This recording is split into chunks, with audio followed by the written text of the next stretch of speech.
Savol. Assalomu alaykum ustoz. Hadisdagi xatolik o'tkazmaydigan bo'lsanglar, gunoh qilmaydigan bo'lsanglar degan so'zlarni qandoq tushunsak bo'ladi?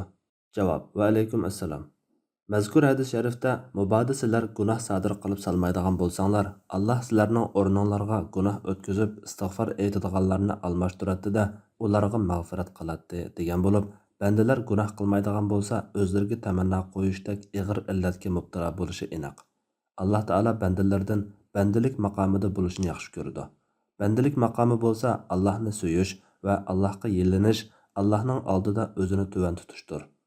Shunga mazkur hadisda gunohga cho'kib ketganlarni texmi gunoh sodir qilishga targ'ib qilinmasdan, tavba qilguvchi bandalarga qarata texmi ko'p tavba qilishi uchun Alloh taolaning afu va marhamati bayon qilingan.